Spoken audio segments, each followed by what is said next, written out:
Hi, everyone. This is Sarah Schoen with the U.S. Department of Energy, and I'd like to welcome you to the March installment of the Better Buildings webinar series.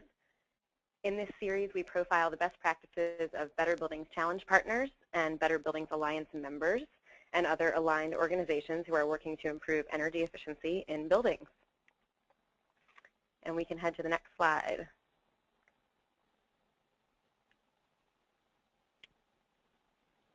So today we have a panel with 3 speakers from diverse sectors whose businesses include franchised locations. Our panelists will each share their strategies for reaching out to franchise owners to encourage energy efficiency, and then we will take questions at the end. And we can go to the next slide. So let me introduce our presenters. Lindsey Wilkinson will be the first person we'll hear from, and she is with InterContinental Hotels Group, otherwise known as IHG. And Lindsey is IHG's Manager of Corporate Responsibility, Environmental Sustainability, where she aids in the planning and execution of IHG's global sustainability strategy for the company's 4,700 plus hotels around the world. And the Americas and China are her main areas of focus. So Lindsey will describe IHG's Greengage program, which is an online sustainability platform that sets a foundational standard for all IHG hotels globally.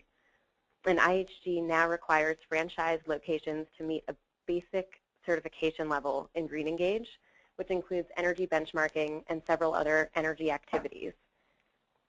This required benchmarking alone gives IHG a unique view on its franchise locations' energy use that most franchisors actually don't have yet. So be good to hear from Lindsey about that. And next we'll hear from Patrick Smithbauer of Ford Motor Company, where he's the program manager for Ford's Go Green program, which encourages dealerships to identify and implement facility improvements that reduce energy costs and environmental impacts.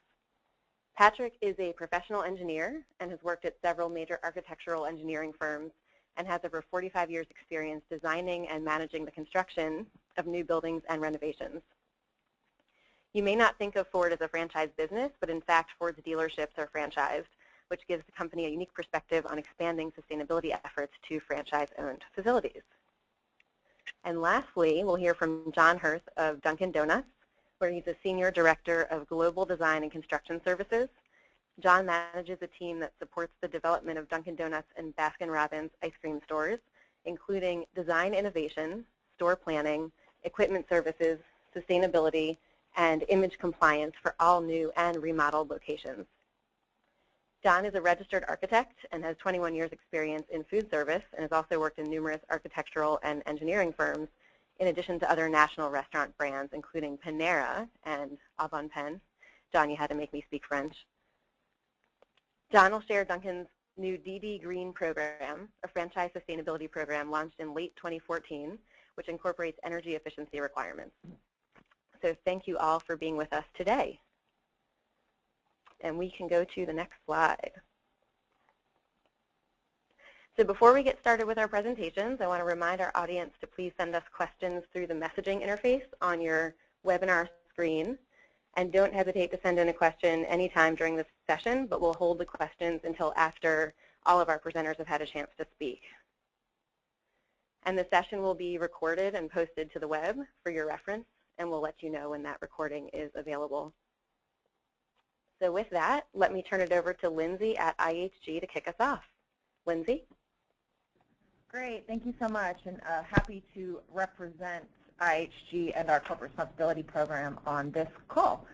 So again, I'm Lindsey Wilkinson, and I'm on the corporate responsibility team at IHG, and I focus specifically on our environmental sustainability work. So you can go to the next slide.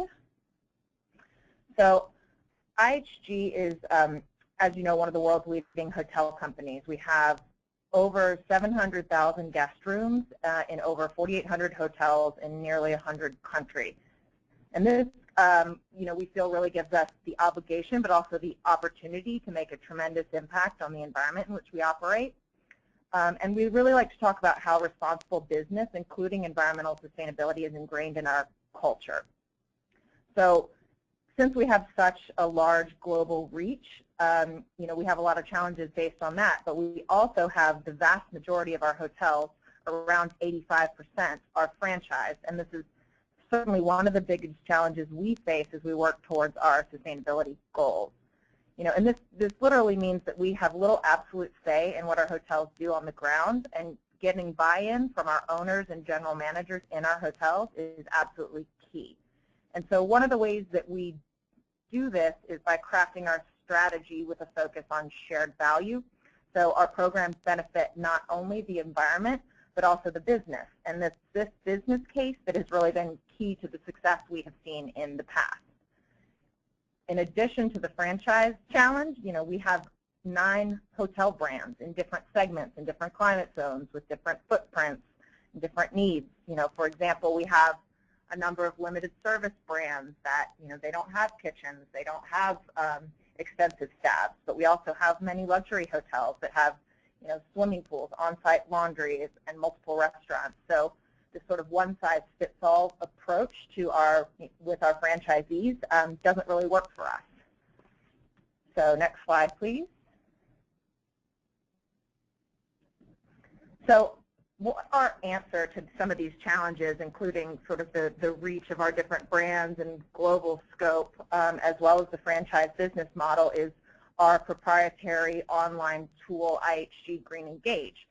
So this tool helps hotels identify the most appropriate solutions, including a number of energy ones that they can implement on property. And so there are over 200 of these solutions that hotels can pick and choose from.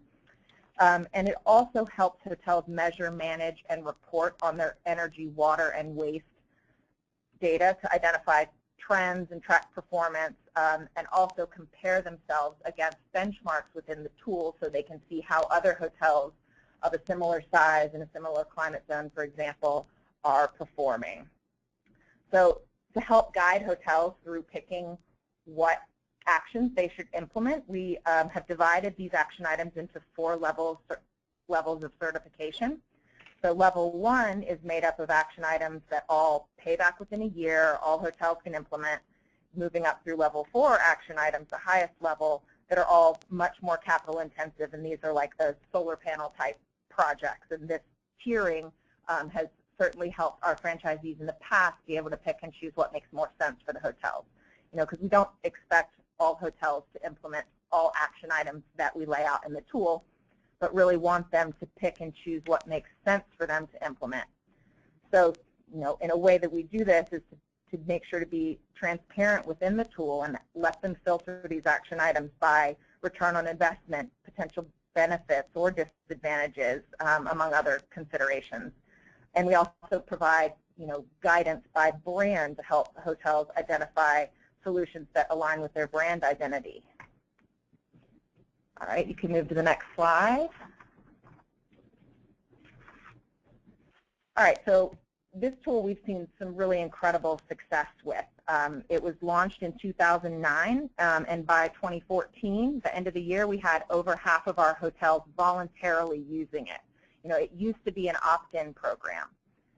Within our, small but mighty company managed estate, we had required the use of Greengage and required them to complete level 1 certification. Since 2012, we have seen over $185 million in avoided costs from just that estate using this tool. And so it was because of this success we were able to get IHG Greengage and completion of level 1 as a standard for all IHG hotels, including our franchisees. So how we did this, we worked for over a year building off of the success and creating a really solid business case, such as some of the points you see on the screen, like how many of our key accounts are asking our hotels about their carbon footprint and other sustainability questions. And then we took this information to our board, our executive committee, our owners associations, and other key internal leaders to get final approval for this to become a standard. And this is really a monumental change for us because, IHG is pretty light in our standards for hotels, and, this means that doing this and committing to this, baseline sustainability is one of the few things that IHG mandates to our franchises, and something that we feel really strongly adds positive value to our owners and potential franchisees, and it's something the company has identified as a true differentiator for doing business with IHG. Next slide, please. So now I just want to talk through some of the specifics of what this standard is and what we're asking our franchisees to do. So the standard requires that all hotels must set up within the system, and this means entering key property details like square footage and their energy utility data into the system so that we, at a corporate level have more visibility into what our franchisees are doing and how we can better cater the tool. But it's also making sure that it can function properly and answer those sustainability questions that we're starting to get from some of our key accounts. And then the last step to complying with the standard is completing these level 1 getting started action items. So if you move on to the next slide, we'll talk a little bit more about what that means specifically. So as I mentioned before, level 1 action items are things that all of our hotels can easily implement. Most of them are operational and are just sort of best practice solutions. They all pay back within a year and are little to no cost solutions, but that we actually see a pretty significant impact from. Typically, hotels that go from not having done anything to completing all 10 solutions see about a 10% reduction in their energy consumption. So some of the specific examples, one of the first things that we ask hotels to do is set up an on-property green team, typically with members of our key departments like housekeeping and engineering or front desk staff. And this, we've found, really encourages them to continue to make progress, discuss results, and really create some sort of accountability for engagement with the tool. It also ensures that our hotels are taking all operational considerations into account that touch on all of these different areas within our hotels, and that they're implementing the solutions that make the most sense for their property. Some other action items within level 1 outline best practice for functions like housekeeping. For example, not leaving TVs on standby after they've cleaned the room and the guest isn't in the room. And making sure that lights aren't on in the parking lot or on outdoor hotel signage during the day, because we found so many of them will just leave the lights on, and it can be a simple change like asking them to make sure those are off during the day, and that's as easy as flipping off the light switch for them. We also ask them to have energy efficient lighting in guest rooms, and while this does sometimes require a small amount of capital investment, it pays back so quickly because of the energy savings, typically within around 4 months for our hotels, that the savings can be pretty incredible from doing that. And just by tracking their energy data, another one of the solutions, we find that hotels will manage what they measure, and I think that goes for most things. So again, we find that hotels implementing these action items typically achieve around a 10% reduction. And so even if our franchisee has no interest in improving their environmental impact, the impact on the bottom line is there also, and it's reason enough to do that. We've also found that hotels that complete these 10 best practice action items get encouraged and engaged by the outcomes and will continue further than just this sort of best practice basic. And we're looking forward throughout the year as we're getting more and more hotels to work towards this standard of seeing the additional engagement that will come from just getting them to dip their toe in the water. All right, next slide, please. So I want to touch on a couple of examples of how we engage our franchisees on these efforts, and 2 specific points that have been particularly helpful for us. So when we announced the IHG Greengage standard to all of our hotels at the end of 2014, we sent this toolkit to all of our franchisees that outline step-by-step details on how to implement all of the action items, exactly what they were looking for, as well as that really important business case where this is why this was approved, this is why we're asking you to do this, and this is why this is important to our guests and being an IHG hotel. Another thing that has proven really useful for our franchisees is the benchmarking capability that I mentioned earlier. So you can see a screenshot on the screen of what that kind of looked like looks like. Over on the right-hand side, there's a little diamond above those performance bars that shows a hotel, based on their consumption and based on their climate zone, their number of rooms, their type of hotel, what a typical hotel, what other hotels within the system who are similar to them are performing, so they know if they're performing poorly or they're doing really well. And that's just, if a hotel is performing poorly, we found that they want to know why and they want to figure out how to fix that problem. So just providing that insight into how other franchisees are performing has been incredibly helpful. All right, next slide. So again, we know that this creates some great cost savings for our hotels and has been part of the way that we've gotten buy-in from this sort of extensive group. But it's also great for IHG as we work to establish ourselves in a leadership position within our industry for our sustainability efforts. It also helps to fuel our external reduction targets, which we have a goal of reducing our carbon footprint by 12% based on a 2012 baseline by 2017, and the same thing for water use per occupied room in water-stressed areas, so really focusing down there. But we also know that these types of efforts are becoming more and more important to our guests, which also helps our franchisees get on board. And we know that once they get engaged in the system and making some of these major changes, it encourages them to do additional green solutions and continue to innovate and move above and beyond just sort of that best practice basics that we're asking them to do. So ultimately, we need our franchisees to help reduce our environmental impact, and by engaging this group, we can have a much greater and a much faster impact on the environment in which we operate.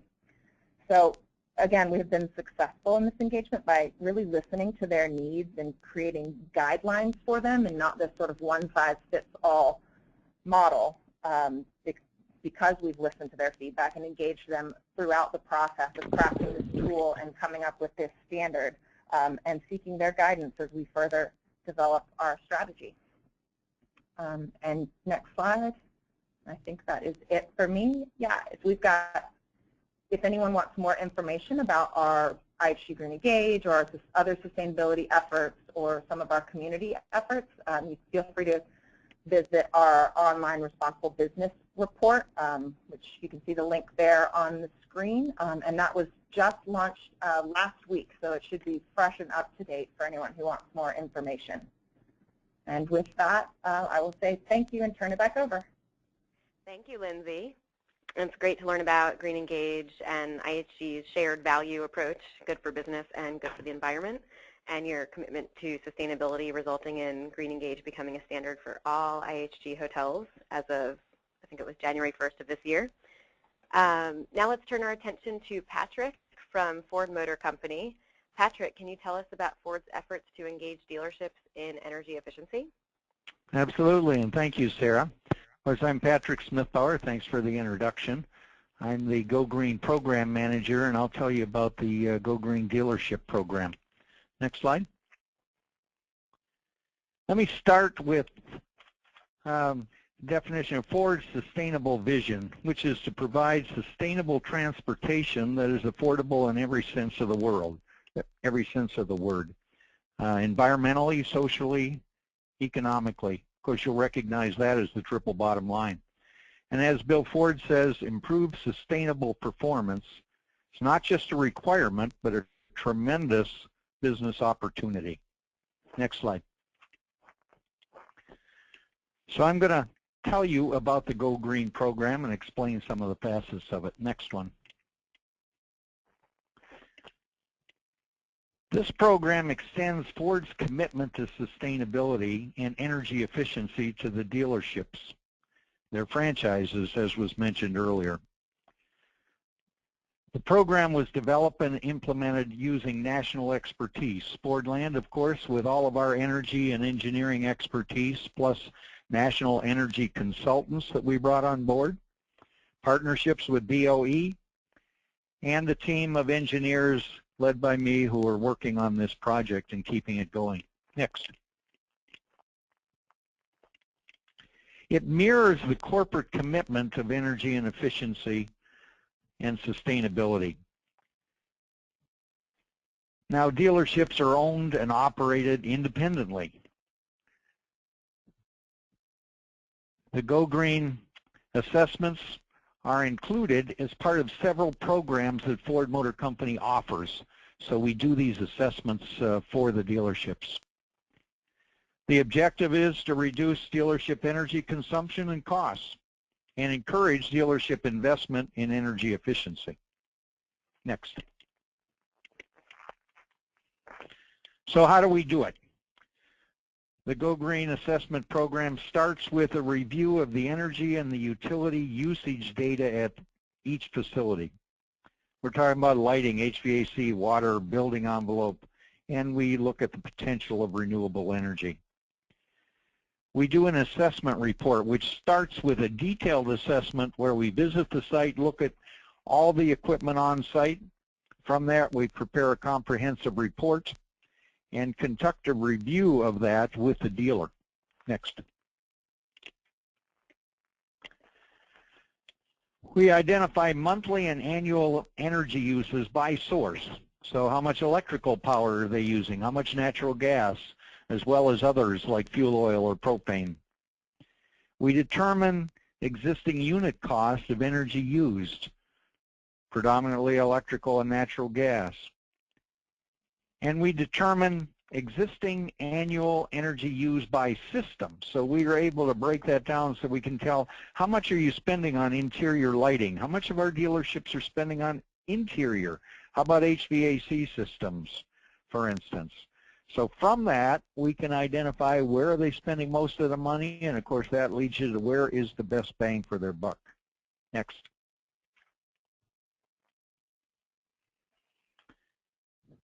From this data, we can analyze the existing situation and make recommendations. We make recommendations for upgrades. Typically, we're looking at interior lighting systems, fixtures, controls, exterior lighting systems, again, the fixtures and the controls, HVAC upgrades, building and process modifications, water system changes, and we take a look at and make some recommendations on renewable energy implementation. We do a financial analysis of this. We look at the annual energy that actually can be saved at a particular dealership. We look at the cost of implementing that. We look at incentives that will help offset the implementation costs. And we do a payback calculation so the dealerships can see what their return on investment will be. Next slide. This report provides a line-by-line indication of the recommendations. For instance, dealership might see what it costs to upgrade the interior lighting of a shop area, or what it costs to upset or to increase the efficiency of his exterior lighting. You can look at the HVAC. Every line item is identified by area, so a dealership can make item-by-item decisions. Implementation is not mandatory. The dealership makes the decision because it makes sense for them, usually because it has a great return on investment. Now, Ford continues to provide follow-up and dealer support. We recommend green facility standards. We evaluate and develop systems and light fixture recommendations, which, as you all know, are changing on a monthly basis. Lighting especially has had vast improvements over the last few years. We also offer dealerships the opportunity to use the advantage of Ford's buying power, because we negotiate pricing with national suppliers. Our Ford buying power gives us a lot of leverage there. And this allows dealerships to use the Ford preferential pricing and save money in the process, thereby reducing their payback to a shorter number of years. Next. So some of the achievements of this program, right now we're dealing with more than 1,700 dealerships across the United States. and we've identified significant potential savings with excellent paybacks. Dealership participation, as I indicated, is voluntary, so they do it because it makes sense. And the first group of Go Green assessments that have come in and been tabulated, 270 dealerships, shows an average annual savings per dealership of $33,000. This also represents a 27% reduction in the average dealership annual energy use, resulting in a payback of 3.5 years. So this is a nice result. Now we want to encourage the implementation of this with our dealerships. Next slide. So our ongoing activities as we continue our Go Green assessments, we recognize dealerships for energy upgrades. This is an encouragement.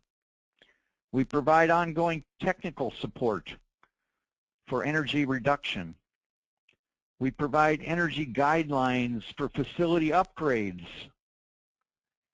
And we extend the purchasing power of Ford Motor Company to our dealerships, another definite encouragement. And the whole idea is to bring value to the dealership. Next slide. So when we got this program going, we had a few challenges that we discovered along the way. One is we have to make it easy for the dealerships to do this. We have to maintain a communication with them. We can't depend strictly on emails. It requires personal communication. Utility information, for instance, is one of the items we found was a bit difficult to get. Understand, dealerships are in the business of selling cars. They're not in the business of gathering utility information. So we have to get the right person, tell them what we need, work with them, try and make it as easy as we can to get that data, because we're working with an annualized basis and we're looking at how much they're going to save by making improvements. Dealerships assessments and reviews and our follow-up conference calls, just getting those scheduled is a challenge. We've got dealerships, we have our assessors, we have our consultants, and we have ourselves that are involved in those conference calls. And if you're dealing with nearly 1,800 enrolled dealerships, that can be a lot of calls. So we really decided we needed pretty much a dedicated person to help gather this utility and schedule these calls. The other thing that became apparent is the amount of data that we started to generate. We probably have 150 to 200,000 fields of information involved in this. And we had to set up our own database system in order to be able to manage it. That allows us now to manage, track, and report on the program and get results. Next. Now this program has been set up as Ford's implementation model project. This is for the U.S. Department of Energy Better Plants Challenge program. And we've added a link there. So you can go to that link and see what the program is about and see a sample of one of the reports that we might have put together.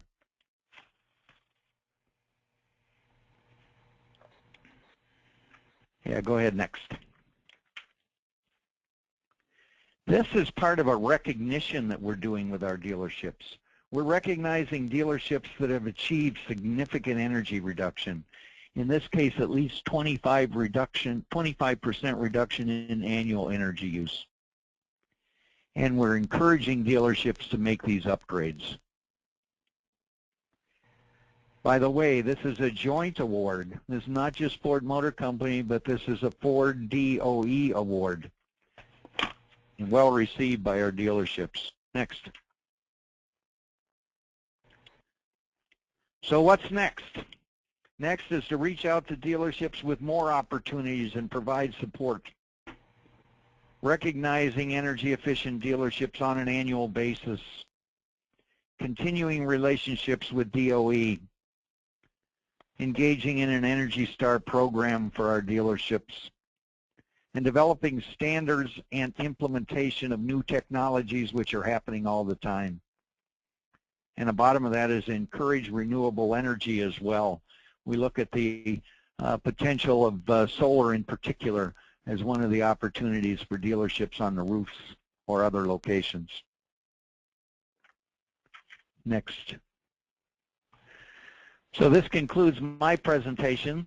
You see there a look at one of our new facilities, one of our electric cars, sustainability extended to the dealership body. That's what this program is all about. Thank you very much. I appreciate the opportunity to make the presentation. We appreciate you being here. And it's great to learn about the assessment process that you use to engage dealerships in the Go Green program and your efforts to make it easy on the dealerships, and especially that finding regarding the staff time required just to collect and manage the energy data. I think that's probably true for many, and maybe even comforting to hear that it just takes time. And also just a quick reminder to participants to send in any questions you may have throughout the webinar chat box, or through the webinar chat box on your webinar screen. And we're collecting those questions for our Q&A period at the end of the session after John goes. So John Hurst from Dunkin' Donuts, we're ready to have you tell us all about DD Green and your work with Dunkin' franchises. Thanks, Sarah. I want to start by saying great programs that Lindsey, you and Patrick have put together. Both of them look like wonderful programs and certainly moving your sustainability needle. So I'm happy to share with you some of the things that we're working at Dunkin Brands. Many of you on the call may be aware that we have two global brands, both Baskin-Robbins Ice Cream and Dunkin' Donuts. Both of these brands have been around about 65 years. We have a large franchise organization. We have almost 2,000 franchisees who are owners and operators worldwide. We have more than 18,000 restaurants in nearly 60 countries, and an asset-light business model because we are almost 100% franchise owned. And unlike Lindsey and Patrick's businesses, our footprint is much smaller. But because of the equipment that we have in our restaurants, we utilize a lot of energy in a very small footprint. Today I want to talk specifically our program around our developing franchisees that are opening new restaurants in our domestic markets, and how we're helping them build in a more sustainable way. Next slide. First, because our business relies solely on franchisees, it's critical for us to educate those partners on why sustainability is important. And not only why is it good for the planet, but why is it good for them as owners and operators. And franchisees are in the business with us for a host of different reasons. The love of the brand, and also they're in business to make money. These business owners, while they have a lot of things to think about when they're developing a new location, creating sustainability within the building isn't always at the top of their priority list. And while we've always had ongoing educational initiatives with our franchisees on why it's important to use less energy, less water, and building a building that is better for you, many will be on board if they see the business case. Our franchisees are required with both of our brands to follow a very strict prototype design specifications that achieves the right image and the right operational efficiencies. But there's always a little bit of wiggle room in our specifications of those things that don't compromise the image and operations, where a franchisee has the opportunity of substituting an efficient piece of equipment with a less efficient one. For these reasons, this presented us with a challenge and a problem that we needed to solve that would help us build more sustainability today. Next slide. So last December, we released our new DD Green Achievement Program. And as you can see on the screen, what it is, it's a certification specifically designed for new Dunkin' Donuts to further encourage, assist, and promote measurable levels of sustainability and energy efficiency. This is an optional program for our franchisees, and it's not mandated by the brand. There's really a couple of reasons why we created our own certification. Number one, we couldn't quite get traction around using other certifications like the LEED certification with the USGBC because of the cost and some of the complexities that presented to our franchisees. As an example, with all the domestic locations that we only have 3 LEED certified buildings, and while we encourage franchisees, if they would like to seek that certification, we certainly would support them in doing that. Number two, we really wanted to create a certification that was specifically designed for Dunkin' Donuts stores that focused on the elements that would have an impact on energy, water reduction, healthier environment, and a reduction in the waste stream specific to our stores. And we wanted to create something that the franchisees could get excited about and be recognized by their guests. And lastly, we needed an affordable program that was able to be administered by our own staff and without utilizing a third-party consultant. And I'll just say to that last point, you know, we had some concerns when we developed the program that it would be perceived that we created our own program and we also govern ourselves. So we went to a third-party consultant to help us with that. We went to Underwriters Laboratory Environmental, which did an extensive review of our program. And they were able to do this review and give us an unbiased validation of the program that if it was followed, it would achieve the objectives that we set out to do. Our goal at this point in time is to have 100 certified stores by the end of 2016. Next slide. So the program is based on a set of requirements that each store has to do, and then a list of optional strategies that franchisees have an opportunity to pick from. And what they have to do is meet these requirements on both the DD Green, and then we also have a DD Green Elite program, which they have to achieve more strategy points to be able to do that. All of the requirements and strategies, they really come from 5 different categories which follow the restaurant development. There's a host of requirements and strategies in site development, store efficiency, healthy indoors, sustainable operations, and then innovation and community. And I mentioned before the resource allocation for the program. So one of the beauties of our program is that it utilizes resources that are already working on the project. So you have the franchisee, you have the architect, and you have a Dunkin Brands construction manager. We have about 40 of them around the country. Within those 3 roles, they plan the program, they implement it, and then also certifies the program.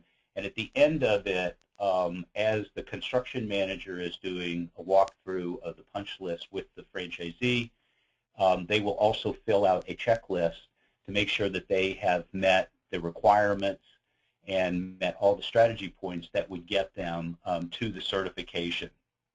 At the end of all of that, as you can see on the screen, our franchisee is presented with a plaque that they will display on a prominent wall in their seating area so their guests can see it. There's some in-store messaging that tells customers more about the program and what it means for that store to be DD Green achieved. We also have little informational cards that are located throughout the store on specific items that again tell guests whether it's an energy reduction item or it's a reduction in water or a healthier material that just continues to give them cues about why this store is better and why it has been certified DD Green. At the end of the other beauty of the program is that by the commitment by the franchisee is that after 1 year of operating as a DD Green store, they're required to give us utility information so that we can gauge their success against our other asset base, and helps us to continue to further to gain knowledge about what these stores do versus others and how we can continue to improve them. Next slide. So really the benefit of the DD Green are really twofold, and they really kind of go together. So for the environment, it's a reduction in energy and water usage. We have more energy efficient equipment in the building. The materials provide for a healthier quality. And then inevitably we have a reduced carbon footprint. And for the franchisee, while those are benefits to him as well, the utility cost savings as a business person makes sense for them. They have potential increase in profits. And it shows a great commitment to sustainability to the customer. And it's just a good consumer message. And as we are finding that a lot of our customers and many customers that shop elsewhere, that sustainability and social responsibility message and commitment by companies, folks are basing their buying decisions based on that. So I would end by saying that while we're all achieving, we're all striving for the energy and water reduction and building with healthier materials, and somewhat in the same ways and utilizing the same ways to do that. Our challenge really going forward is to get creative and develop new opportunities that we can present to our franchisees to further help them be more profitable, to build in a more energy efficient and sustainable way.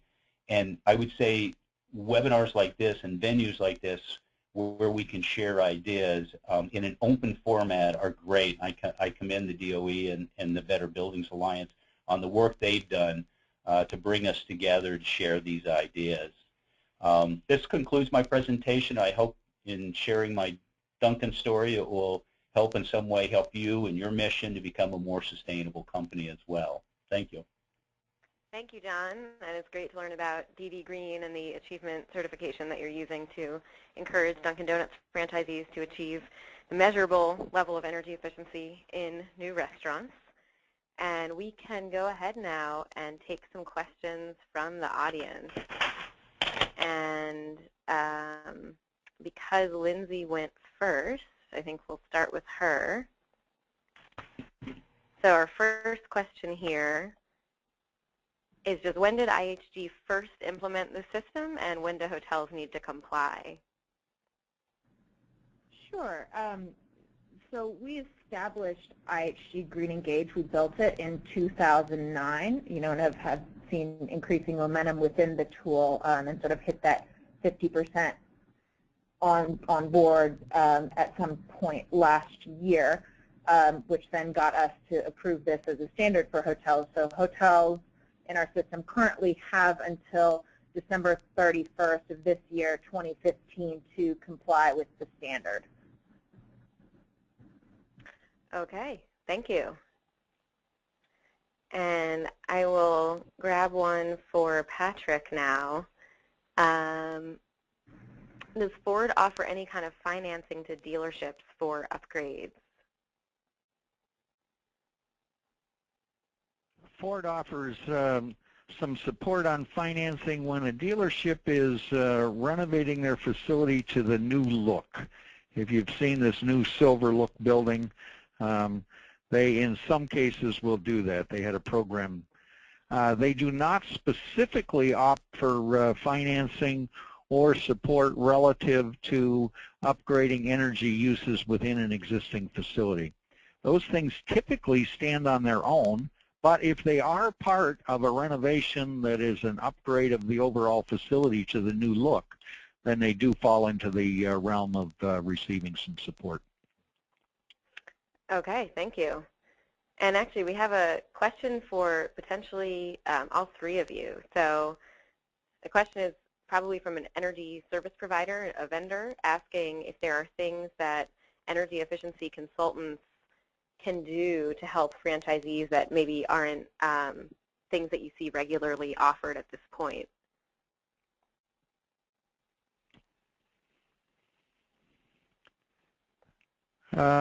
Maybe, this is Patrick, if you can, I can field at least what I see from some of our side. That would be great. We put together an assessment report which lists many things that a dealership can do to become more energy efficient. Now, with a consultant coming into that, they can take that and start to bring that to life. In effect, they can look at the recommendations and begin to see what does it take to change the exterior light fixtures of a dealership, for instance, and what's the best way to do that. We have a recommendation. They can implement that, but how do they do it best? How do they run power to it? How are they running the controls? So they can put the details into it and make it work. Great, thank you. Anyone else want to jump in? Oh.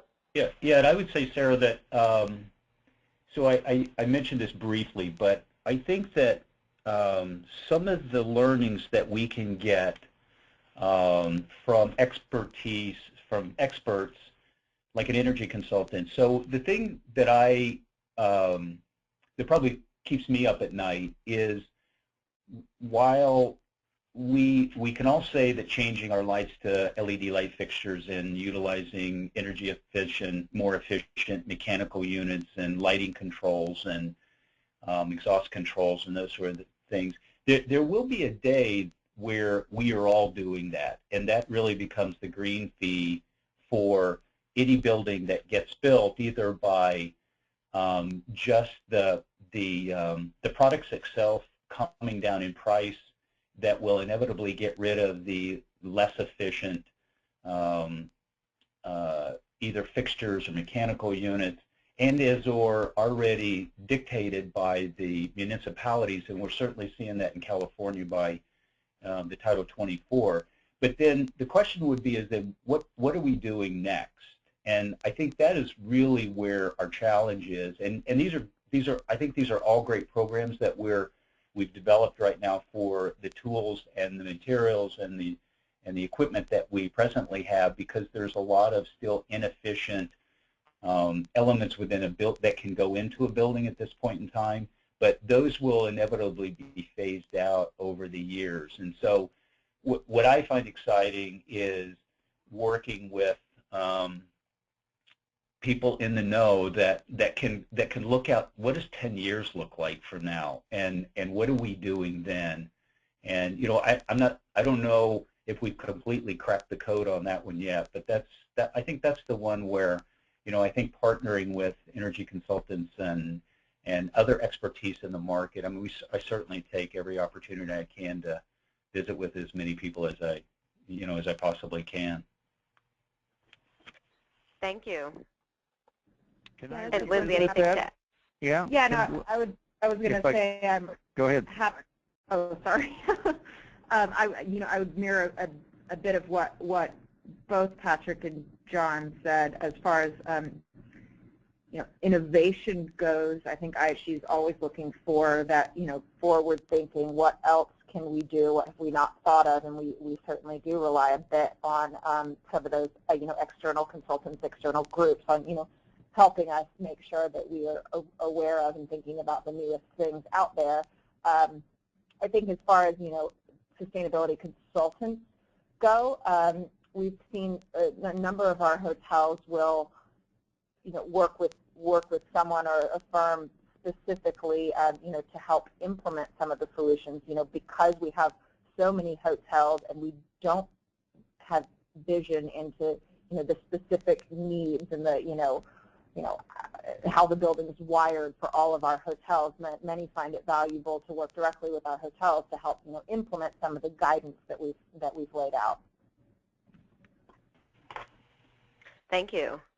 And if I could, this is Patrick again, coming back, because it's not only the consultants, we find great value in teaming with various suppliers, people who manufacture components, for instance, lighting fixtures, have them come in and tell us what's coming up, what are they doing.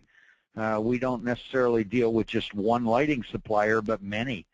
And we can see what's coming out on the horizon very early on and begin to reshape our thinking as to which direction we're going. Great, and we actually have a follow-up question asking whether consultants should connect with franchisees directly, so reach out to them, or reach out to folks like you who are on the webinar. So do you have a preference? From IHG, we would certainly, I mean, if it's a sort of smaller in-market group, certainly reach out to our franchisees directly, say they cover, California or something like that. But, I think it depends for us on the type of consultancy they're coming from. But for the most part, working directly with our franchisees has been most valuable for us and for our hotels in the past. Yeah, I would say for us, Sarah, that certainly reaching out to franchisees is one way, but within an organization that is as large as ourselves, is that and where we as the brand hold the specifications for our build-outs for everybody, is that the best way to do it is really to start here, and then so let us vet those out, and then if we deem them worthy, then they get into our prototypical specification, then everybody participates in that, as opposed to one franchisee in one market in one state. I think that we would get more traction that way. Mm-hmm. To kind of mirror what Lindsey and John are talking about there too, I think it takes a coordinated effort. We can have our consultants working with some of our franchisees, our dealerships, but we really want them to do it in conjunction with us so that we are sending a unified message out. Thank you. And we're getting a lot of questions about sub-metering, actually, for all three of you. So we heard that Greengage can track energy and water, and there's a question about, can you identify energy use related to water heating specifically, and then for Ford, just how are you determining the subsystem energy use? So anything about sub-metering that you can share with us would be great. From Ford's standpoint, our dealerships typically do not sub-meter. They might, if they have multiple buildings, they might have a meter on different buildings. When we determine the amount of usage for a particular system, it's based on the size of the system, the hours of operation, and we back into it rather than meter it separately. Okay. Great. So from IHG's perspective, sub-metering is something that is one of our solutions within IHG Greengage. So hotels that have implemented that solution, we can see, data across, all of the different sub-metered systems. It just depends what the hotel has in place on property. So it's kind of a mixed bag for us as to which hotels would do it, which don't. We certainly encourage them, if possible, to do so. And sub-metering, Sarah, is something that we don't do. Okay. Good to know. And then in terms of the requirements, I think I heard correctly. I know that IHG is now, you're requiring at least a certain level of participation, and I think I heard Patrick say that Ford is as well. And folks are wondering how franchised businesses are responding to the requirements like that, and how that's kind of gone over, and have they found it helpful and seen value. So if you could speak to that. From Ford's standpoint, there's various programs that we have. For instance, if a dealership wants to sell electric vehicles, they need to have an assessment done. After that, they don't have to do the implementation. We base it on the fact that the numbers should stand for themselves. Typically, they're very good, so the dealerships do want to do They might not do everything we recommend, but they'll pick the ones that are best for them. Mm-hmm. But the assessment is mandatory as part of some programs. Makes sense. Thank you. Great. And so from IHG, we, as far as how our franchisees are receiving, this new standard that we're imposing on our entire estate, we have gotten almost no negative feedback. I think we spent a lot of time in the lead up to this making sure to get buy-in from our owners association, from other leaders within our company, so everyone was aligned and we were getting that input from our owners that, putting that business case in front of them and saying, this absolutely makes sense. It's not going to, hurt your business. It's not going to negatively impact the guest experience, and just making sure that they were really comfortable ahead of time that we had done this sort of due diligence. So far so good, which we're really, really excited about. Well, that is great to hear. And John, for Dunkin, are you looking at engaging existing restaurants as well, or just new construction? We are. So the DD Green program was designed specifically out of the gate for new Dunkin' Donuts restaurants. And our next module that we will be releasing here in the next couple of months is on our remodel program, where, as you can see, we have a large asset base, and they get remodeled on a contractual date. And for us to be able to offer the certification for those stores that go through an event like that, that's kind of our next program. Great, thank you. And we are actually coming to the end of our time this afternoon, and we didn't get to everyone's questions, but can always try to get those addressed offline, and thanks for sending in so many great questions. Before we finish up, I want to make you aware of our April webinar, which is going to be on net zero energy buildings, and it'll take place on Tuesday, April 7th from 3 to 4 p.m. Eastern Time. And it'll feature Better Buildings Challenge partner Walgreens, and they've recently completed a net zero energy store in Evanston, Illinois. And you'll hear about their motivations for building a net zero store and their experience with designing, building, and now operating the store, and lessons you can employ if you're considering net zero or net zero ready construction in your own portfolio. And we'll also be joined by Rocky Mountain Institute, who will talk about their collaboration with Better Buildings Alliance member McDonald's and other partners to determine the feasibility of net zero energy quick serve restaurants. So it sounds like quite an exciting challenge.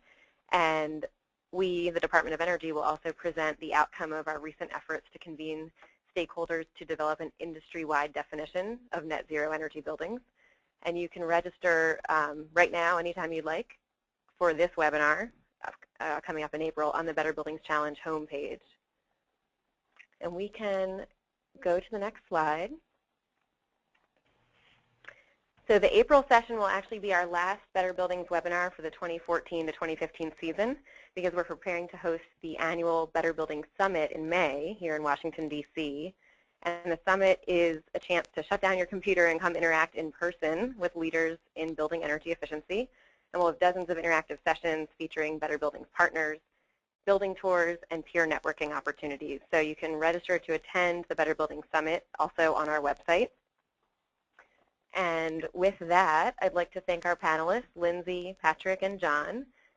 Thanks very much for taking the time to talk with us today. And for the audience, feel free to contact our presenters directly with any additional questions that we weren't able to get to, or anything you think of after the webinar. And if you'd like to learn more about the Better Buildings Challenge or Better Buildings Alliance, please check out our website, or feel free to contact me or Holly Carr directly at the emails shown on the slide that you're viewing right now. And we encourage you to follow the Better Buildings Initiative on Twitter for all the latest news